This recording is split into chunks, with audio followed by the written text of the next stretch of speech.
welcome. Mayor Matthias Walukagaduke Chibabu, you're most welcome. Jumba Kasim, you're most welcome. Nama, our chairman in PG District, you're most welcome. My brother Sediemba. Ronald Namugongo, you're most welcome. My brother from Kawempe, you're most welcome. Mbelazeza Maula Tata Namuli, you're most welcome. Mayor Kabanda, you're most welcome. Mayor Matovu, you're most welcome. Ladies and gentlemen, all eminent persons, you're most welcome to this press conference. And lastly, we welcome everybody, all leaders and all the foot soldiers and the media to this press conference. You're most welcome. Ladies and gentlemen, without wasting any time, allow me to invite our Deputy Secretary General to come and communicate, to give our communication. You're most welcome. Mr. President, I'm here to invite the Secretary General, but allow me to communicate one very important thing, very, very briefly. You all know that the Electoral Commission will soon be registering people that are not registered yet for elections, notably the young people, the youth. And that's between 8 years, 18, 23. Those people we are not registered last time because we are not years of age. We have noticed, Mr. President, that the Electoral Commission, among the guidelines they've given, they require that each of the persons that will be registered will require to fill a form that will be certified by the LC1 chairperson. About 3. Waliwo ekigambo Joel ono yasinga loopu okumanya oluzungu.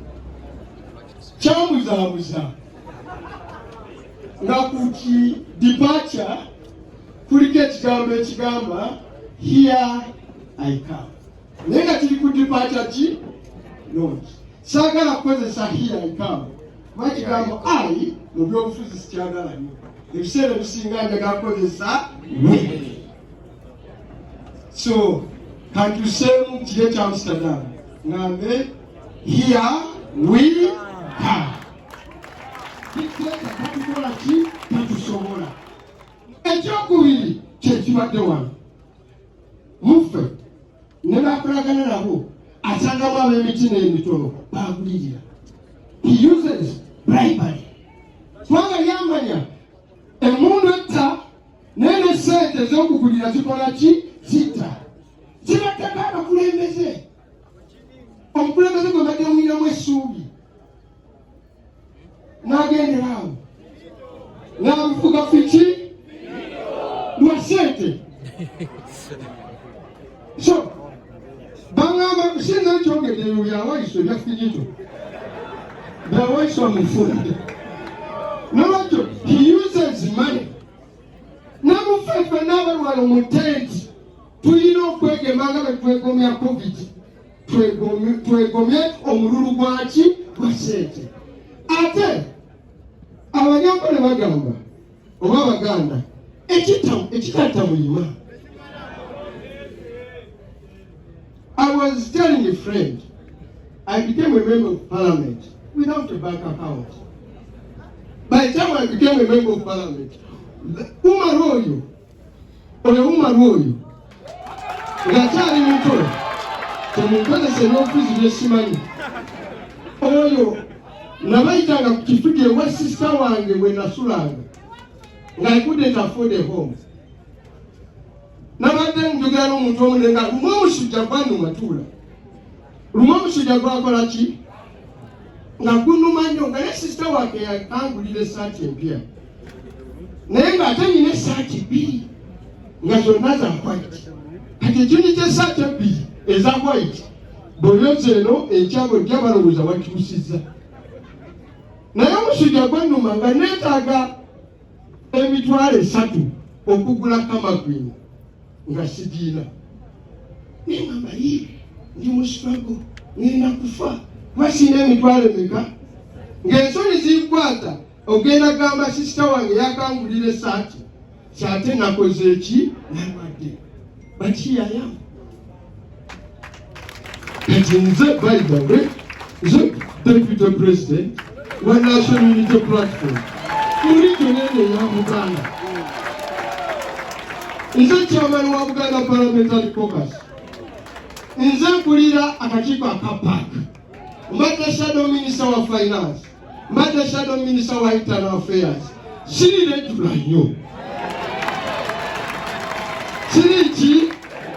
Siriki, but my story should inspire all of you. Buli ali wano, because ebiseera ebisinga, those who matter a lot are not us who get the opportunity to speak on this platform. Those who matter a great deal are those people who get hurt every day. They live in harm's way and they never get a credit. They never get to be mentioned on an occasion like this. You are the people who matter a lot. No, foot soldiers, you have a friend, you have a comrade in me. Enawe netegeka kabaka kange president Japan na foot soldier. Aboluzungu nange kolo sijja kuba nabo. Tujja kuba na bafutu ki soldier. Nolwekyo katutandike. Kezaawule emiki ate tewali kulonza. We shall succeed. Tujja kumalako nalo na mutima naki? Nalo na mutima naki? N'ebigambo ebyo mukikirize. Ngenda ntute president mu Central Region.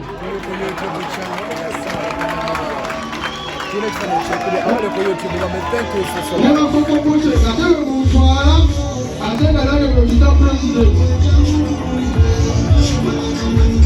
Papa pastor wa Uganda mje musoke mutwale bapapa pastor mwenda wa Uganda mweka sio linda kwa na protest.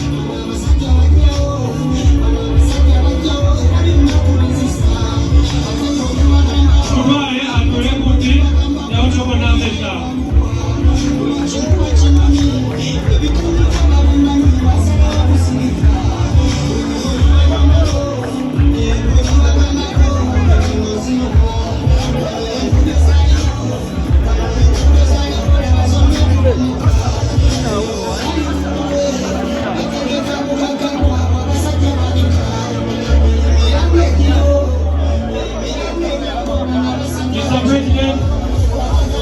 Please come with your deputies. I've been advised that you need to take a photo right here. The house